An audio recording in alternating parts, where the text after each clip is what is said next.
Olá pessoal, esse é o canal da Mística, eu sou a Ká. Eu vou fazer uma série de vídeos sobre tarôs, quais os tipos de decks, eu vou dar dicas e falar também sobre várias curiosidades sobre o tema do tarô. Para estrear o canal, hoje eu vou apresentar o tarô das bruxas. Vou fazer uma comparação rápida com o tarô de Rider-Waite, que é o mais utilizado, e o tarô de Marcélia, que é um pouco mais antigo e é o mais clássico.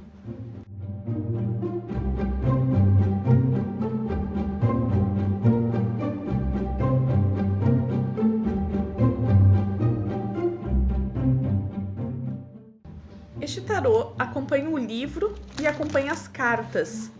No livro, a gente vai dar uma espiadinha agora no sumário para ver o que foi abordado.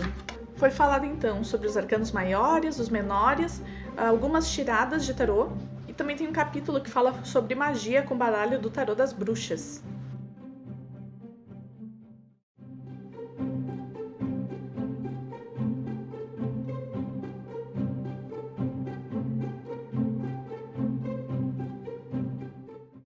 Começando pelo verso, a temática tem como inspiração o universo e as fases da lua, e tem verniz nas duas faces da carta, que facilita na hora do embaralhamento e na distribuição na mesa. Ela é bem flexível. Começando pela carta do louco, comparando com Rider-Waite e Marcélia, a gente pode ver que tem alguns elementos semelhantes, mas no caso do tarô das bruxas, a autora quis falar sobre os sonhos, sobre aquele sentido mais desbravador e criativo, e como lado de sombra, ela fala um pouco sobre a imprudência. A próxima carta é a carta do mago, que também com Rider-Waite e Marcélia se repetem alguns elementos, como o símbolo do infinito e esses elementos que estão sobre a mesa. Aqui a autora quis falar sobre a confiança, a vontade de fazer, pode ver que ele manipula todos aqueles elementos, e o lado obscuro dessa carta fala sobre a falta de confiança e a manipulação, seja com palavras ou com ações. A próxima carta é a carta da sacerdotisa. Essa carta ela fala sobre intuição e sobre sabedoria. Alguns elementos aqui indicam isso, como a lua, o gatinho preto e a sabedoria pelo pergaminho que ela leva nas mãos. O lado de sombra dessa carta fala sobre todo esse potencial que a gente viu positivo, mas visto de uma forma negativa, ou seja, todo o potencial intuitivo e de sabedoria que é reprimido. Na sequência, a gente tem a carta da Imperatriz. Essa carta ela fala sobre maternidade, fala sobre fertilidade, alguns símbolos aqui representam isso, o trigo e a mulher grávida. E o lado mais obscuro dessa carta, a autora fala sobre infertilidade, que é justamente o contrário, né? E também sobre possíveis problemas domésticos. A próxima carta é a carta do Imperador. Essa carta traz consigo o conceito de razão, de proteção e disciplina. A autora até ilustra ao fundo duas crianças brincando, enquanto o imperador fica ali vigiando essas crianças. O lado mais obscuro dessa carta fala sobre a falta de disciplina e o abuso do poder. Depois a gente tem a carta do Sumo Sacerdote. Essa carta ela possui elementos que se repetem com Marcélia e com Rider-Waite. A autora quis falar sobre o pensamento mais antigo, que é tradicional, a educação, e o lado mais obscuro da carta fala sobre as coisas que são inapropriadas. Depois a gente tem a carta dos enamorados ou dos amantes, como foi retratado aqui no tarô das bruxas. Alguns elementos se repetem e essa carta ela fala sobre amor, sobre compromissos, não necessariamente compromisso amoroso. Se essa carta cai para uma jogada de trabalho, por exemplo, ela pode falar sobre os compromissos que a gente firma nos negócios. E o lado obscuro dessa carta, ela fala justamente sobre as decisões equivocadas que a gente toma ao fechar uma parceria, seja nos relacionamentos ou nos negócios. Depois vem a carta do carro, que é uma carta que fala sobre vitória e sobre liderança. Porque aquela pessoa ele guia aqueles cavalos sem ter uma rédea física nas mãos. O lado mais obscuro dessa carta fala sobre a falta de impulso ou a ambição. Na versão de Marcélia, a carta 8 é a carta da justiça, seguido do eremita, a roda da fortuna e a carta da força. Rider-Waite entendeu que nessa ordem cronológica, essas duas cartas deveriam ser inversas. Então ele trouxe a carta força para a carta 8 e a carta da justiça para a carta 11. Então sempre a gente vai ver no tarô de Marcélia a carta 8 como sendo a justiça, em Rider-Waite como sendo a força, e sempre na Marcélia a força vai ser 11, enquanto no Rider-Waite a justiça vai ser a 11. Começando pela força, então, que é a ordem adotada por Rider-Waite e é o sistema que o Tarô das Bruxas utiliza, a força fala sobre a força interior, não a força física, sobre o autocontrole. Depois vem a carta do ermitão, ou do eremita, como é visto em alguns tarôs. Essa carta ela fala sobre a reflexão, sobre a meditação. O lado mais obscuro dela fala sobre o isolamento, sobre a solidão.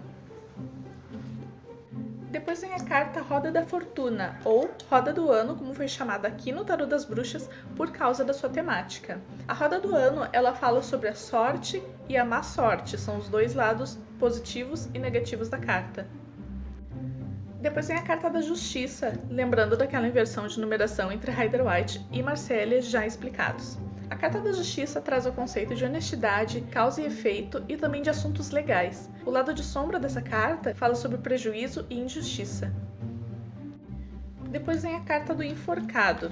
Essa carta ela fala sobre novas perspectivas, se colocar numa posição não tão confortável em troca de alguma coisa, mas também ela traz o significado mais sombrio de estagnação. A próxima carta é a carta da morte. Essa carta pode assustar um pouco, mas na verdade o significado dela é transformação. O porquê da intensidade dessa carta é porque essa transformação ela é feita de forma traumática. Na sequência, tem a carta da temperança, que tanto em Rider-Waite quanto aqui no Tarô das Bruxas tem uma figura angelical com um pé dentro da água e o outro na terra. A água pode significar os sentimentos e a terra pode ser a razão ou a parte física.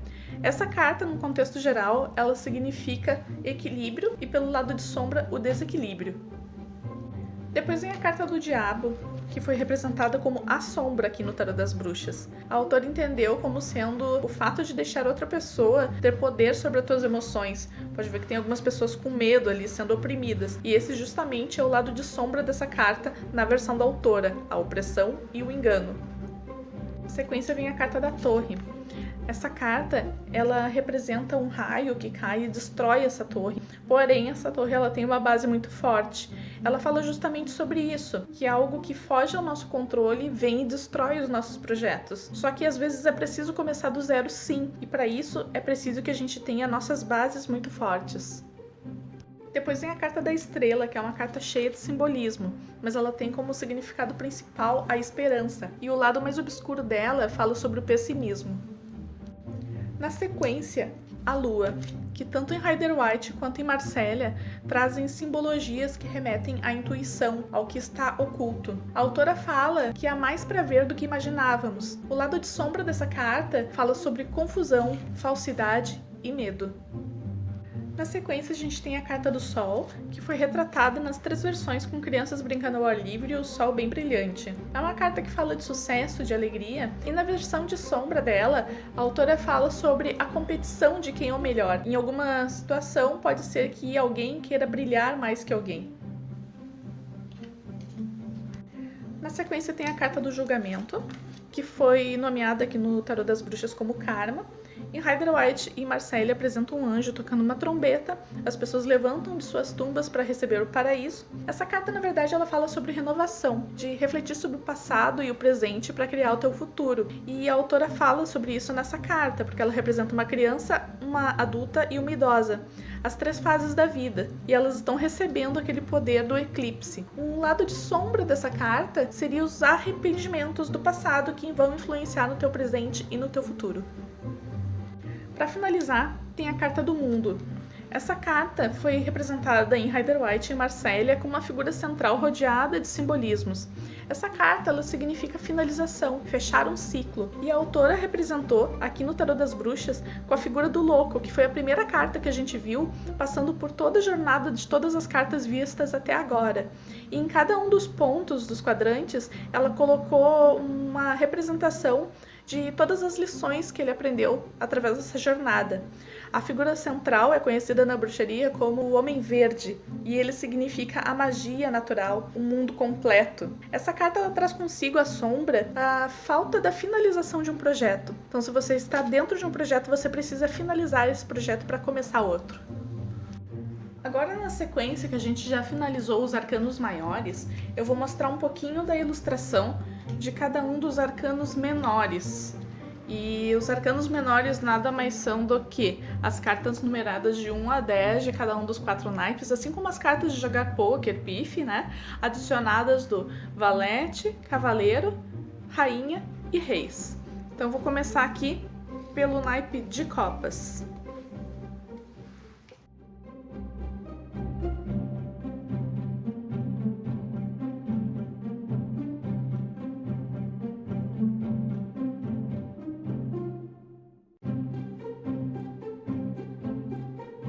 E essas aqui são as cartas da corte, que nós chamamos os valetes, cavaleiros, rainhas e reis.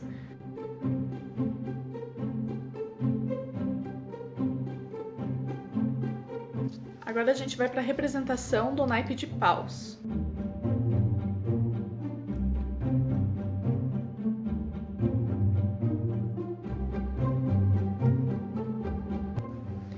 E aqui, as cartas da corte.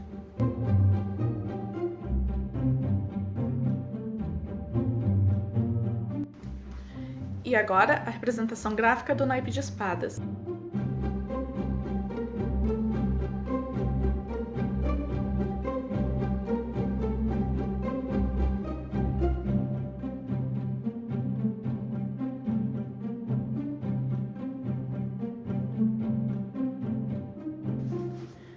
Representação gráfica, para finalizar, do naipe de ouros.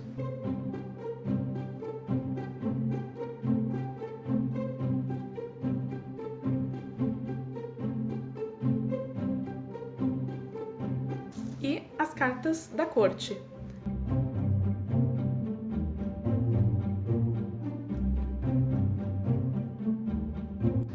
Gente, esse então foi o Tarô das Bruxas, desenvolvido por Ellen Dugan e representado graficamente por Mark Evans. E a gente viu nesse vídeo toda a jornada do arcano louco até chegar na carta do mundo, passando por toda essa história que a gente viu nos arcanos maiores. E vimos também a representação gráfica de cada naipe dos arcanos menores: copas, paus, espadas e ouros. Nos próximos vídeos aqui do canal, além de mostrar novas cartas, novos decks, eu vou mostrar a diferença do mesmo tarô sendo impresso em gráficas diferentes, tanto nacional quanto internacional, como isso influencia na qualidade das cartas e também no tamanho delas. E por hoje é só, é isso que eu tenho para compartilhar com vocês. O canal é novo, então pessoal, eu peço aquele básico, né? Se inscreve, clique em curtir e em breve eu vou trazer mais novidades para vocês. Diz aí nos comentários se gostou, tá bom? Beijo, fui!